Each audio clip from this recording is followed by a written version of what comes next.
Chers amis de la DIRCOM, bonjour et merci au président pour cet exercice qui est pour nous une manière de nous permettre de préparer notre feuille de route pour la saison 2022-2023 et cet échange va nous permettre de mettre à jour notre plan d'action pour au moins pour ce qui est de la communication. Ainsi, tour à tour, chaque membre devra poser des questions et permettre au président de répondre et nous donner les orientations. Plusieurs aspects seront abordés au cours de cet échange. D'abord, les débuts de la saison 2022-2023 et cela avec Fils Kamunga, le coordonnateur de la direction de communication. Bonjour Fils. Bonjour Alida, bonjour également à tous les membres du bureau fédéral de la Fédération de karaté-do du Congo ainsi que les membres de la cellule de communication de cette fédération. Freddy Lacombo, la saison 2022-2023 a démarré avec l'organisation de l'Open de Poul Malebo. Pourquoi avoir organisé ou démarré la saison d'abord avec cette compétition? Merci les amis de la presse, merci Madame Alida pour cette opportunité que vous offrez à la Fédération de karaté-do du Congo, occasion au cours de laquelle nous allons, comme vous avez bien dit, échanger autour de ce qu'a été les activités de la FECACO tout au long de cette saison 2022. Il faut dire ici chez nous que la saison correspond à l'année civile. Donc nous parlons de la saison 2022 qui a débuté plutôt par l'Open du Poul Malebo. Au fait, il est de coutume, et selon le calendrier officiel, que la Fédération de karaté-do du Congo commence ses activités le 1er février de chaque année. Et elle clôture celle-ci le 15 novembre de la même année. Nous avons connu un léger retard dû à beaucoup de réalités et 12 jours après, nous avons pu organiser simultanément à Kinshasa l'ouverture de la saison sportive et l'Open du Poul Malebo.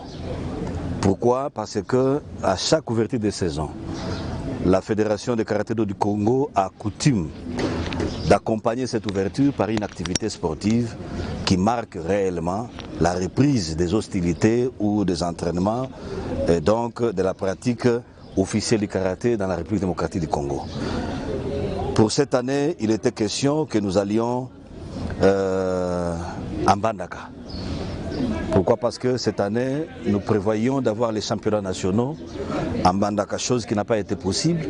Et parce que la saison sportive, nous l'ouvrons là où nous organisons les championnats nationaux, ayant changé d'adresse, ayant changé de ville qui devrait abriter cette grande fête, nous avons organisé l'Open du Poul Malebo à Kinshasa pour marquer l'ouverture de la saison.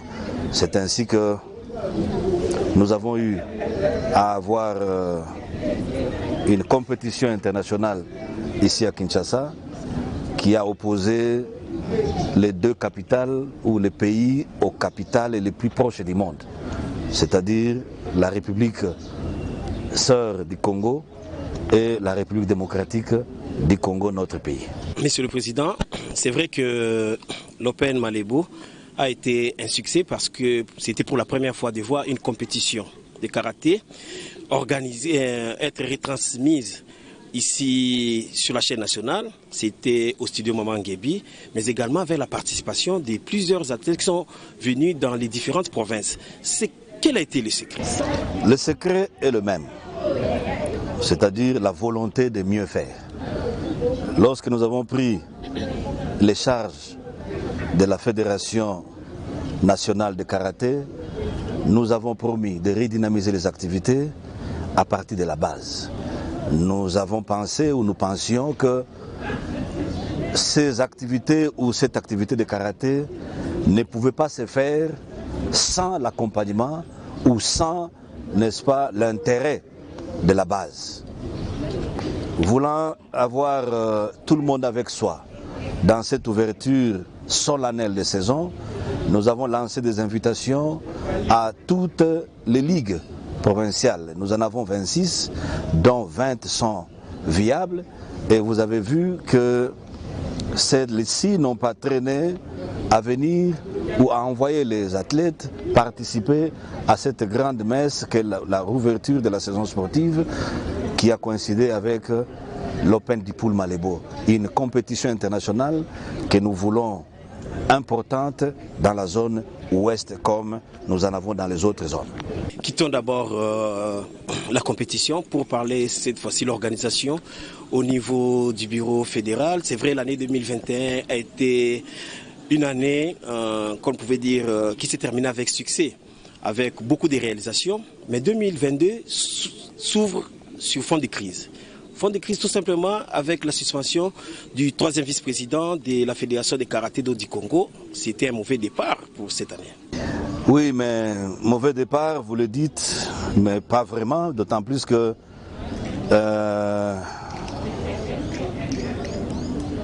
il est dit quelque part qu'il veut aller loin.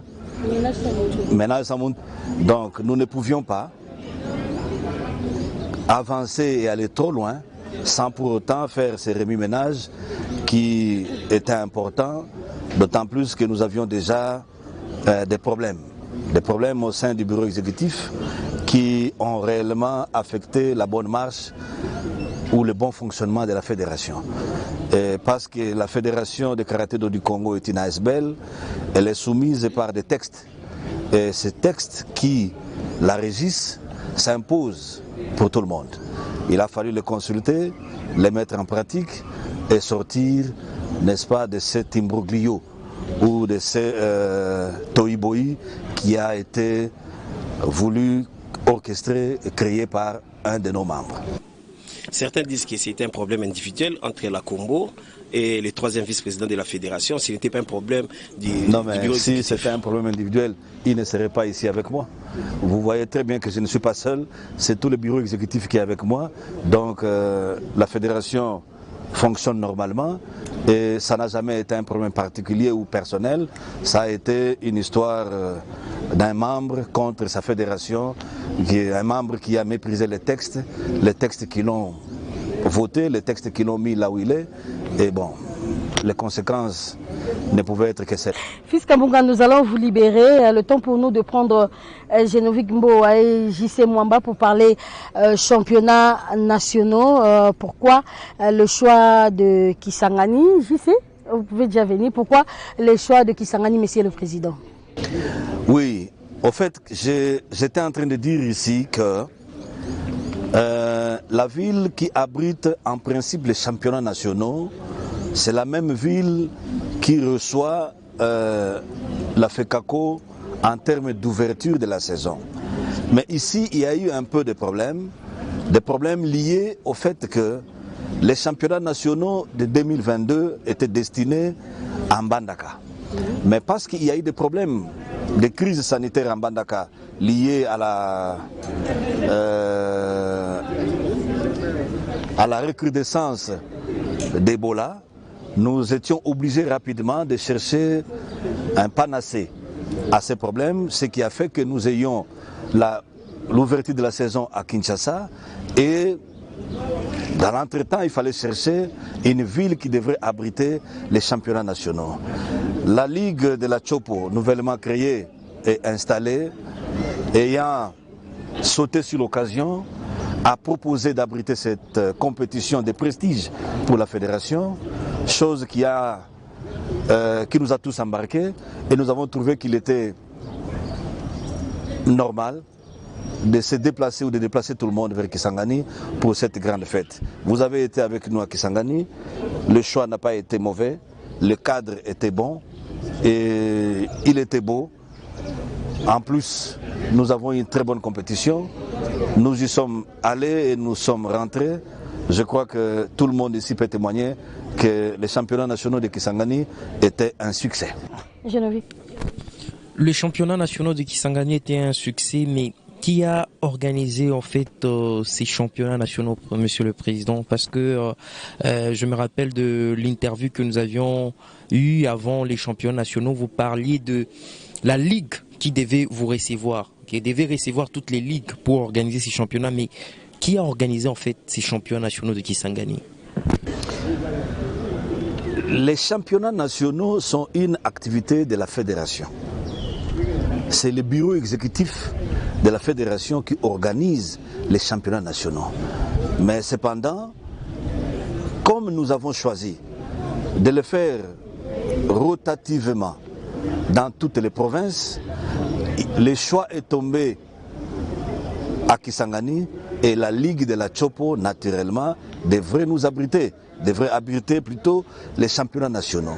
Elle a été co-organisatrice avec le bureau exécutif de la fédération des championnats nationaux en ce qui concerne, n'est-ce pas, la partie uniquement accueil, abri et hébergement. Financièrement, c'était la fédération. Financièrement, c'est comme toujours, vous le savez, la fédération organise les championnats nationaux avec les moyens de bord. Mais il s'avère que lorsqu'elle se déplace vers les provinces, les autorités locales saisissent l'opportunité pour accompagner la jeunesse. Parce qu'au fait, c'est cette province, c'est cette ligue qui reçoit, qui doit ne fût-ce qu'avoir les moyens et faire, n'est-ce pas, vendre sa province. Ce qui fait que l'autorité politico-administrative de la province accompagne toujours avec les moyens dont il dispose, n'est-ce pas, la ligue qui accueille pour permettre à cette fête d'être bonne et réussie. C'était une deuxième expérience après Bukavu, Kisangani, championnats nationaux. En tant que président de la fédération, est-ce qu'il y a eu une progression dans l'organisation? Ce que vous avez vu sur terrain, est-ce qu'il y a eu une progression selon vous après Bukavu et Kisangani? Bon, progrès, je dirais oui et non, parce que les problèmes sont restés les mêmes. En RDC, dans toutes les provinces, les problèmes sont restés les mêmes. C'est un problème d'accompagnement, c'est un problème de moyens, c'est un problème d'être saisi en retard, c'est un problème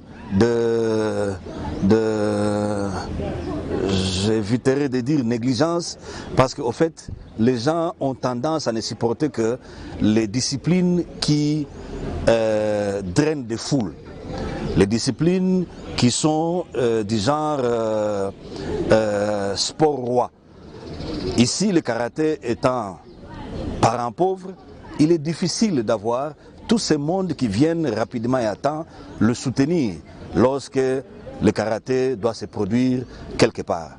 Heureusement pour nous, nous avons par-ci par-là certaines autorités qui comprennent la chose, qui sentent que la jeunesse est l'avenir de demain, il faut l'accompagner, il faut la soutenir, et elles viennent tant soit peu en retard, avec peu de moyens, mais au moins elles finissent par venir, ces autorités, pour nous accompagner dans cette fête que nous appelons les championnats nationaux.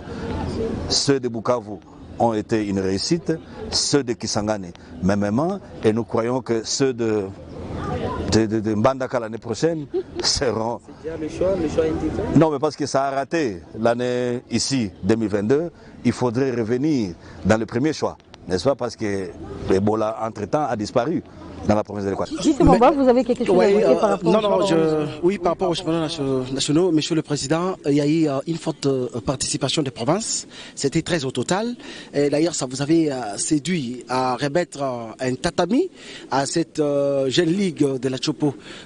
Quelle a été les stratégies de la fédération pour ainsi apprêter avec beaucoup de ligues comme ça? C'est une première, Monsieur le Président.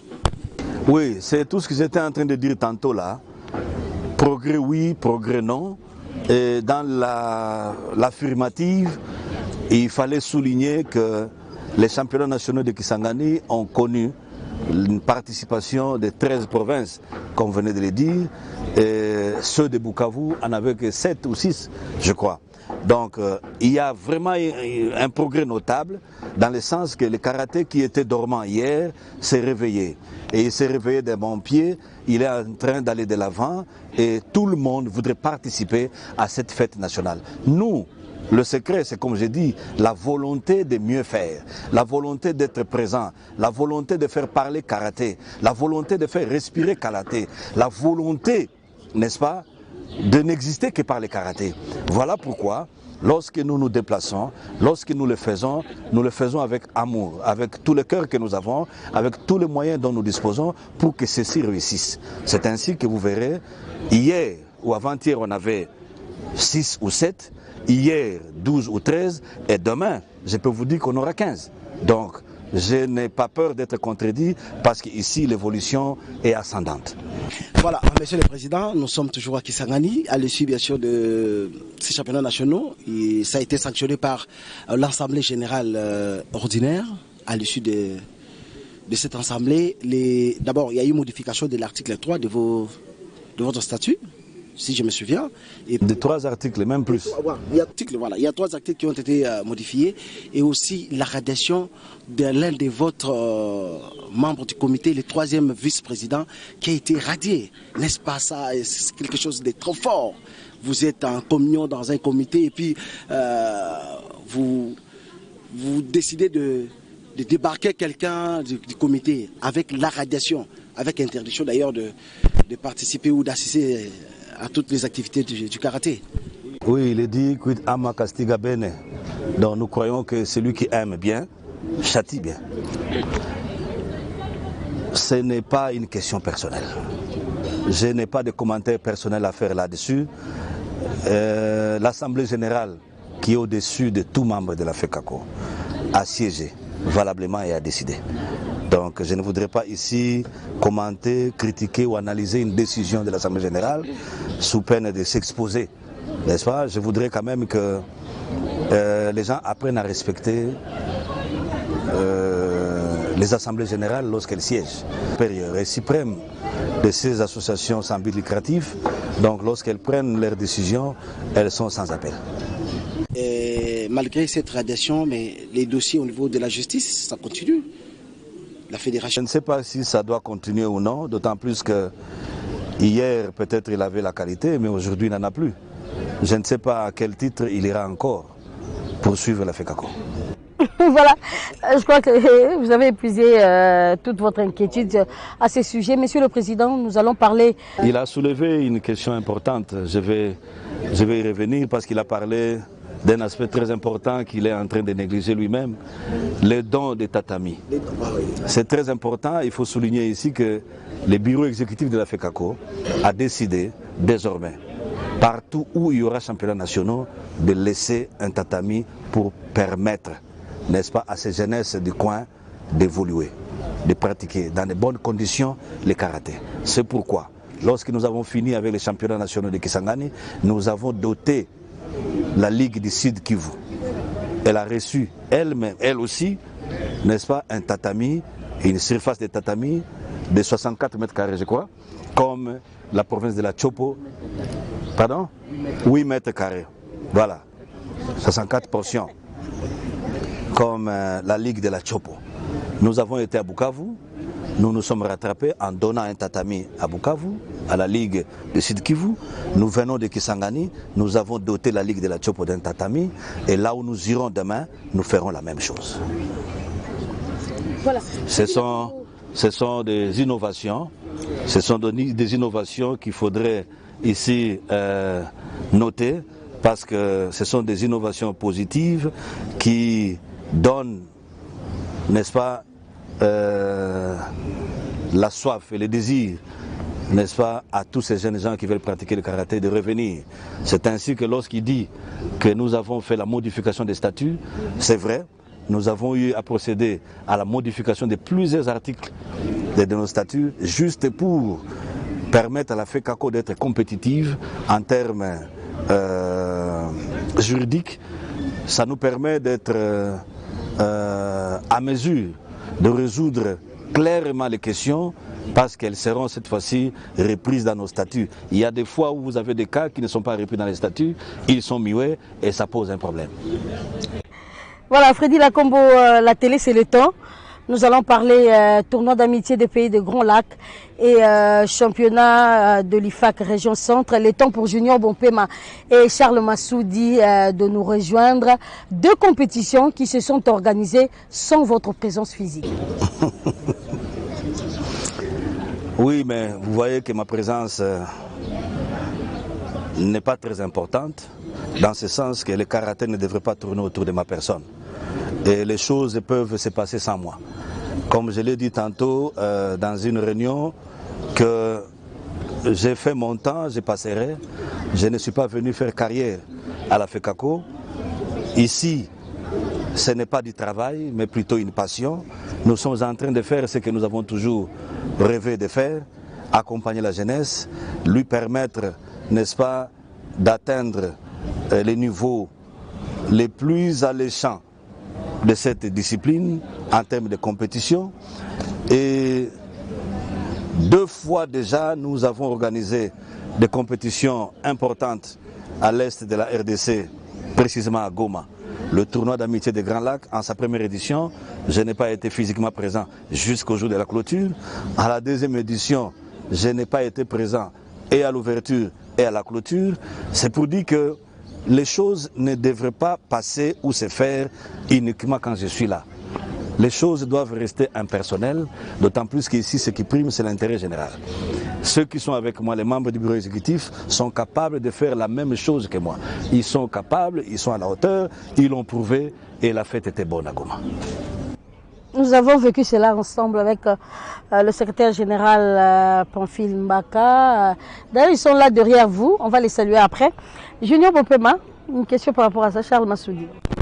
Bonjour, Monsieur le Président. Bonjour à tous les membres du comité exécutif qui vous entourent, qui sont derrière vous. C'est une deuxième expérience pour ce qui est de Tagel, mais une première pour le championnat IFAC Région Centre.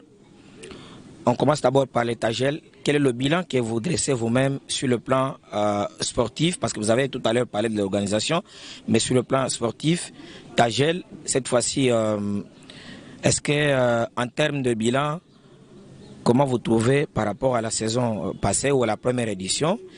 Et après, vous allez faire un commentaire pour ce qui cadre avec le championnat IFAC Région Centre.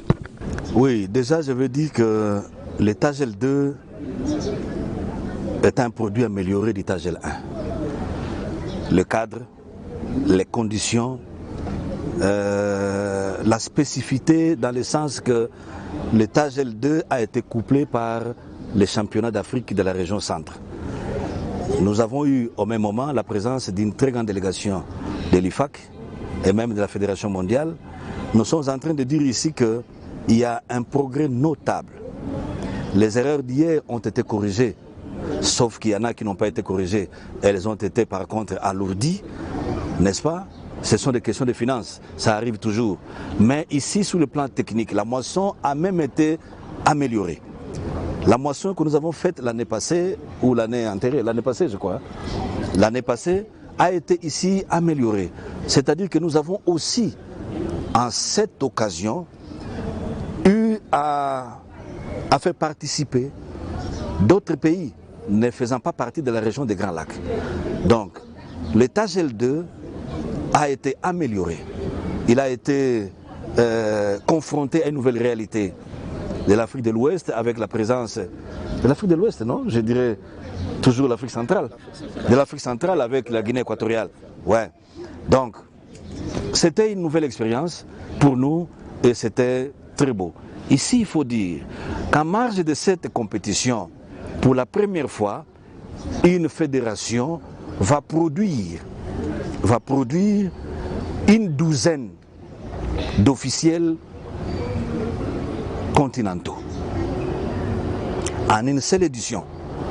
Donc, vous comprenez que le Tagel d'hier a connu la présence de beaucoup d'officiels, les arbitres et coachs, qui n'avaient pas cette qualification, contrairement à celui-ci plutôt le Tagel 2, qui a connu la participation de beaucoup d'experts qui sont venus de tous les coins, et en plus les experts locaux qui ont ici été promus après le test qu'ils ont eu à passer.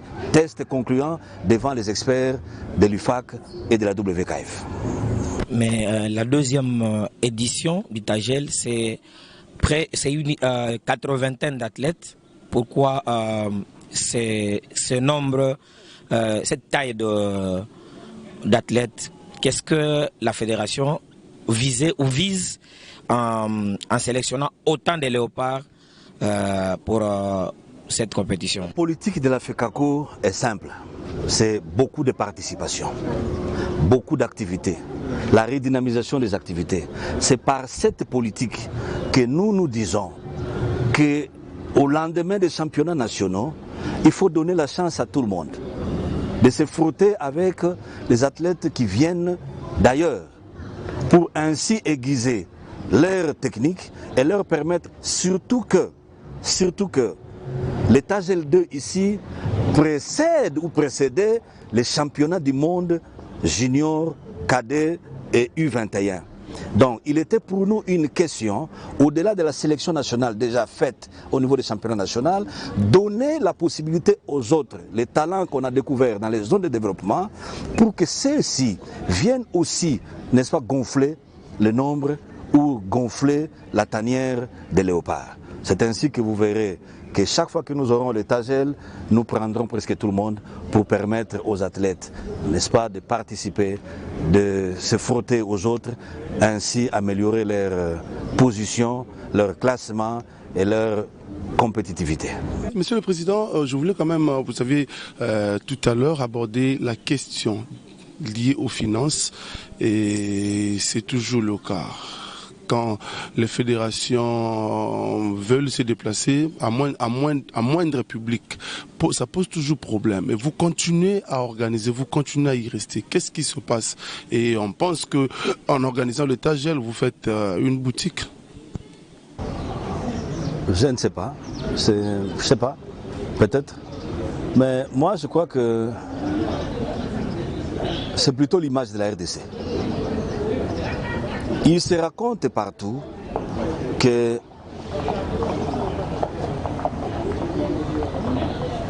un coin de la RDC est occupé.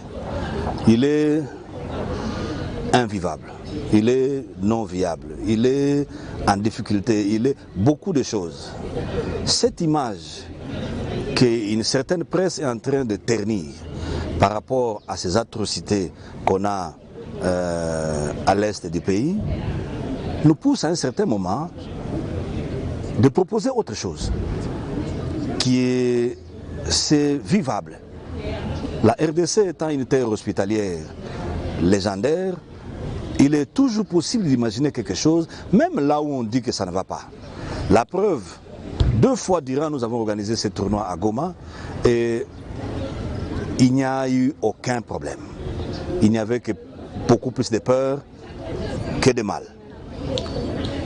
Nous nous disons que la réalité au niveau de l'Est, c'est cette cohabitation difficile avec les voisins. Mais n'y a-t-il pas moyen d'échanger avec les voisins autour du sport? Le sport étant un vecteur important de communication, le sport étant un vecteur important de rassemblement, le sport étant un atout pour tout politique de mieux communiquer, n'est-il pas possible de donner à ces politiques l'opportunité de réunir la jeunesse de cette région à conflit, de cette région que nous avons, qu'on appelle la région des Grands Lacs? N'est-il pas possible d'avoir cette jeunesse qui va finalement autour du karaté parler un même langage, le langage de la paix? C'est ce leitmotiv qui nous amène à croire que nous pouvons aller au-delà de ce qui se raconte, au-delà de ce qui se trame. Inviter cette jeunesse, échanger avec elle, pratiquer ou, n'est-ce pas,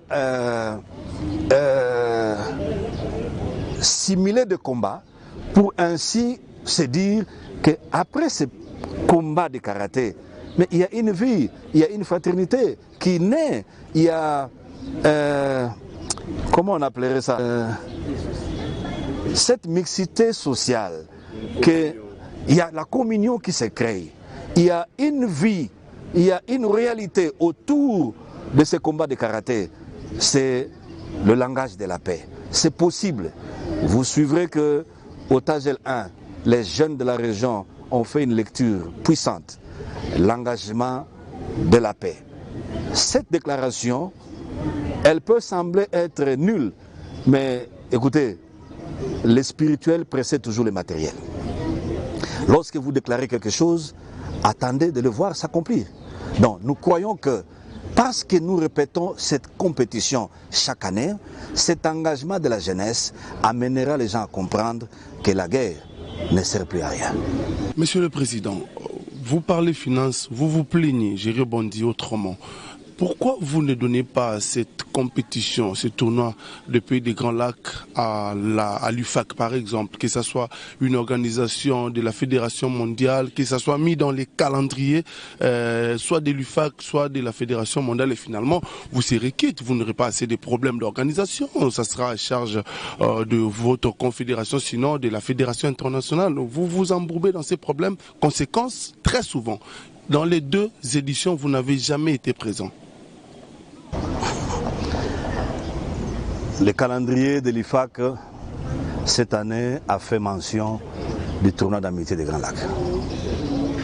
Vous verrez que ces dates du 18 au 24 août nous ont été imposées par la Fédération mondiale. Et l'année passée, nous avions ces compétitions au mois d'octobre.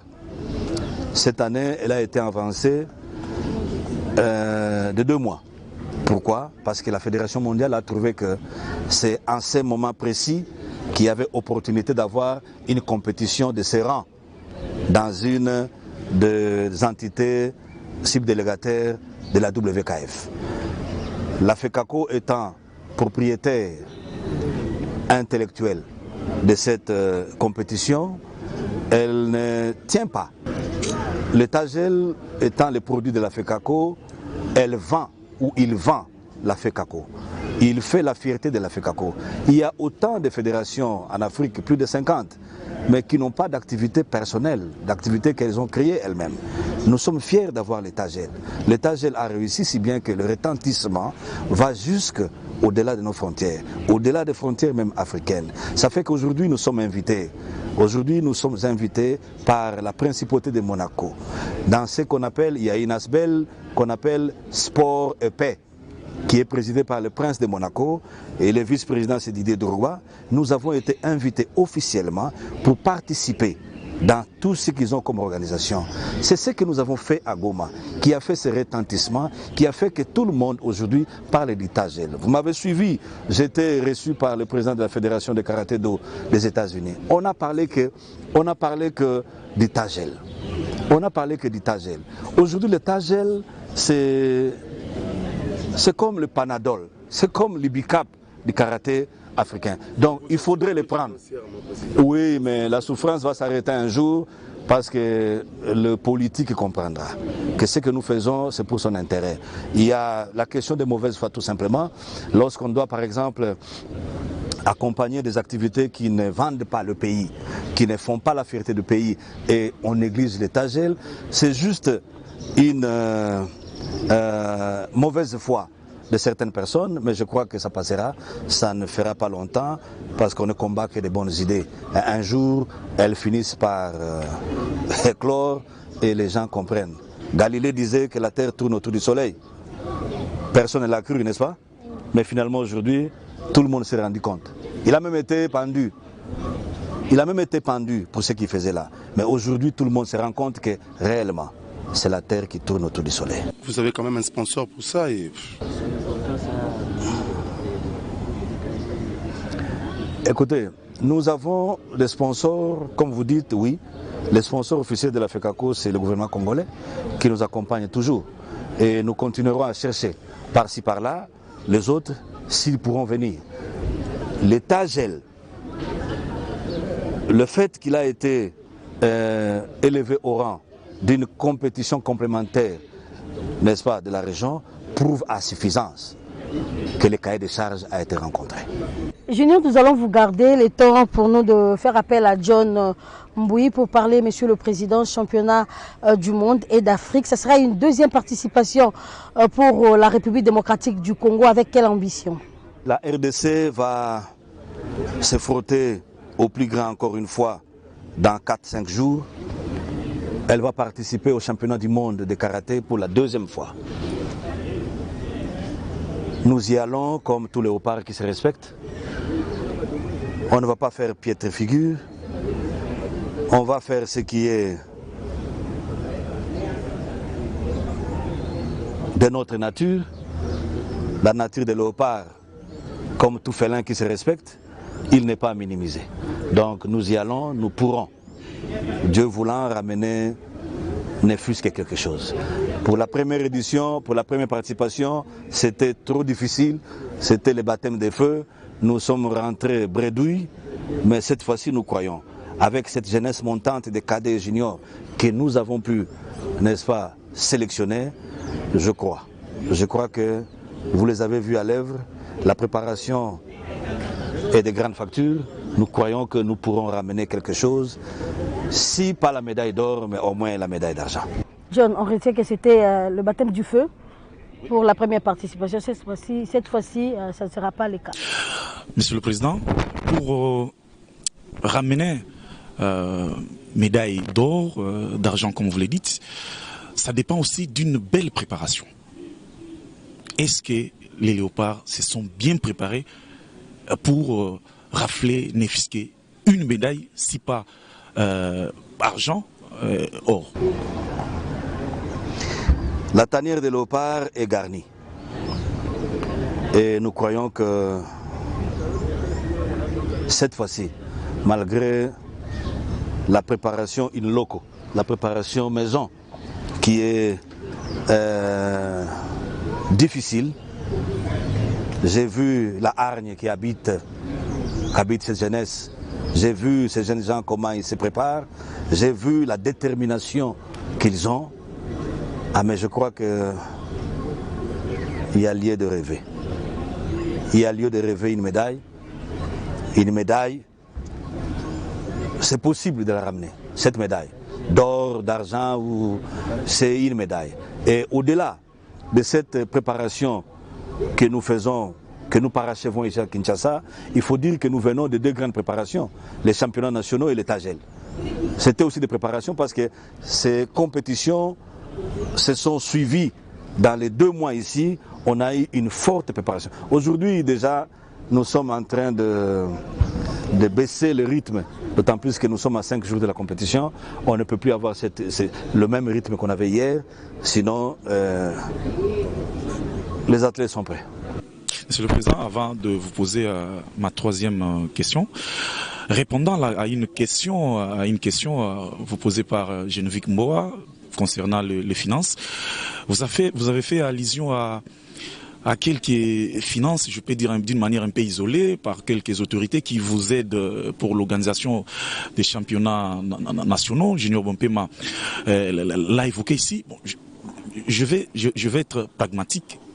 Est-ce que les gouvernements congolais accompagnent la fédération congolaise de karaté dans toutes les compétitions que dont vous participez? Bon, je n'aime pas trop parler argent, hein, parce qu'au fait, si je sais que le karaté sans argent, il est impensable.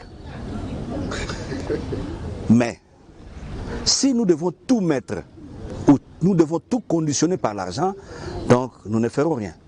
Les moyens de l'État dont tu parles là, ils arrivent après la compétition. Si nous devons attendre ces moyens-là, donc il n'y aura même pas préparation. Vous comprenez? Donc nous faisons ce que nous pouvons. Nous nous battons, nous nous endettons.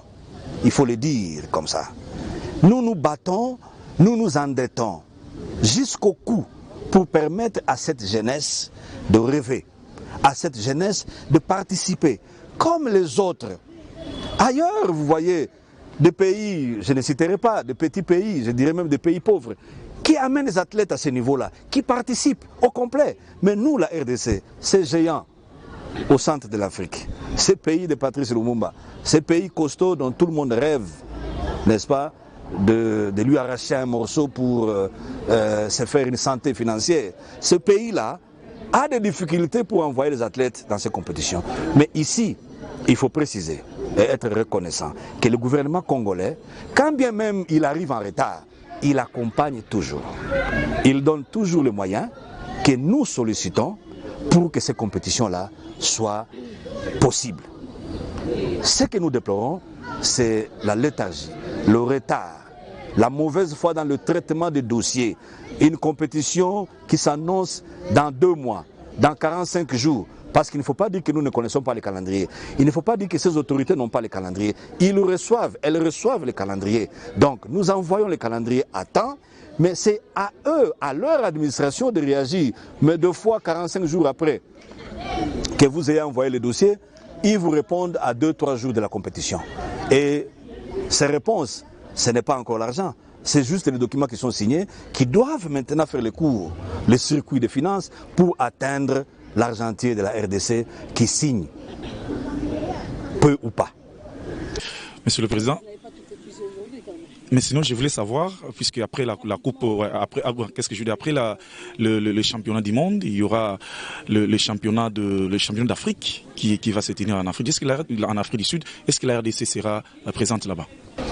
La RDC s'est engagée à participer à ces 2 dernières compétitions internationales. Et elles sont statutaires. La RDC ne pourra pas faire défaut. Il y a les championnats du monde qui, disons, à marge desquels vous avez l'Assemblée générale de la WKF. Il y aura mardi l'élection du président de la Fédération mondiale. Et la RDC étant membre votant, nous devons nous retrouver là-bas pour faire valoir le vote de la RDC. Donc, nous ne pouvons pas rater à cette compétition. Nous ne pouvons pas nous permettre d'aller en Turquie seuls pour le vote et laisser derrière nous les athlètes. C'est une honte pour la RDC, d'autant plus que lorsqu'elle ne participe pas, elle écope de pénalités, ce qui ne fait pas l'honneur de ce pays.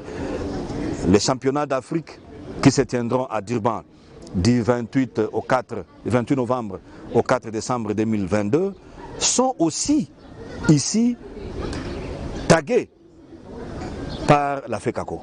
Nous irons à Durban participer et c'est à partir du 10 novembre 2022 que les léopards de la RDC seront internés à Lubumbashi pour parfaire la préparation et nous conduire à partir du 25 novembre en Afrique du Sud, participer à cette grande compétition africaine, là où encore nous promettons, n'est-ce pas, des résultats surprenant.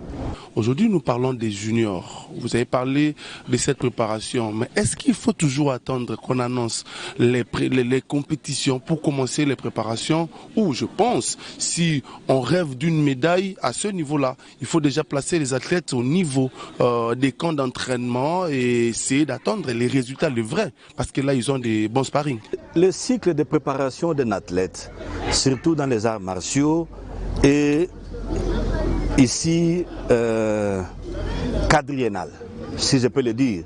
C'est toute une olympiade qui, généralement, vous avez beaucoup de stades de préparation qui sont quotidiennes, hebdomadaires, et surtout lorsque vous avez une grande compétition qui s'annonce, vous montez de niveau par rapport à cette préparation dans le but de chercher l'explosivité. Et ici, la préparation dont nous parlons, c'est la dernière phase de l'explosivité que nous recherchons. Malheureusement, déjà ici, là, nous avons baissé des tensions parce que les athlètes doivent se décarcasser et se préparer pour partir à la compétition. Mais sinon, la préparation est permanente. C'est toute l'année que les athlètes se préparent et ils travaillent en vue de participer aux compétitions qui seront retenues par la fédération. Le calendrier est toujours envoyé à temps. Ici, nous avons déjà le calendrier de 2023 et nous savons à peu près où est-ce que nous irons en 2023. Et c'est pourquoi nous tenons à ce que cette nouvelle jeunesse, cette pépinière que nous avons recrutée, les cadets et les juniors, puissent travailler davantage, mériter la confiance de la direction technique nationale et participer aux compétitions nouvelles, celles de 2023, et faire rêver la RDC en termes de médailles d'or au niveau international. Pour suite, on va parler élection. Freddy Lakombo, je répète, Freddy Lakombo, candidat à sa propre succession. Je ne sais pas. Je ne pourrais pas parler de cette question ou répondre à cette question maintenant. Pour que Lakombo Freddy soit candidat à la présidence de la FECACO, il a été sollicité. Ça n'a jamais été sa volonté. Il a été sollicité par ses pairs. Il a répondu, il est venu et vous avez les résultats. Si ces mêmes pairs pensent que ce que nous avons fait ensemble pendant ces 2 ans mérite d'être reconduit, j'y serai. Et s'ils disent, en tout cas, tout le monde est clarté président, vous avez été dans le comité Florent Flungu en tant que 3e vice-président, si ma mémoire ne me trahit pas, 2e vice-président. Et maintenant là, vous avez pris seul la commande de cette fédération. Qu'est-ce que vous avez appris? Non, je n'ai pas pris seul la commande. Non, vous êtes le président, non? Vous êtes maintenant le président. Non, mais quand tu dis prendre seul les commandes, c'est comme si je dirige la FECACO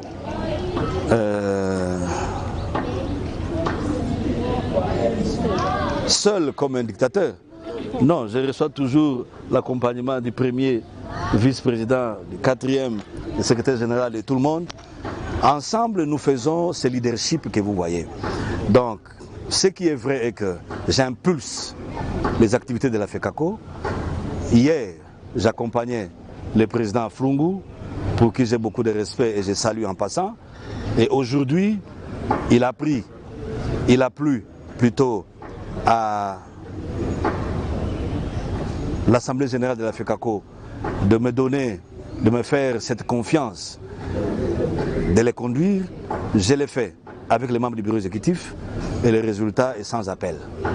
Le mandat se termine au mois de novembre. À quand les élections? Oui, le mandat se termine au mois de novembre. Il est prévu en principe que nous ayons des élections le 26 novembre, mais compte tenu du calendrier des championnats d'Afrique, nous ne saurons pas être ici en train de faire les élections et être en Afrique du Sud en train de participer au championnat d'Afrique. Je crois que nous allons nous concerter pour fixer l'opinion quant à ce qui concerne une date. Mais ce qui est vrai est que la saison prochaine, elle sera ouverte avec un nouveau président. Merci, Monsieur le Président. Nous sommes arrivés à la fin de notre entretien. Un dernier mot pour aujourd'hui. Oui, ça a toujours été difficile de parler de soi-même, mais je crois qu'ici nous avons parlé non seulement de moi-même, mais de tout le monde et du karaté. Nous croyons que cette discipline qui nous a mis tous ensemble prime et est plus importante que ce que nous sommes. Nous ne pouvons qu'ici solliciter l'accompagnement de tout le monde. Les karatékas comme les amoureux du karaté, les autorités politico-administratives et sportives. Nous leur demandons de prêter main forte à cette discipline qui jadis mourait mais qui renaît de ses cendres, pour que demain nous ayons à parler du karaté en grand dans le concert des nations.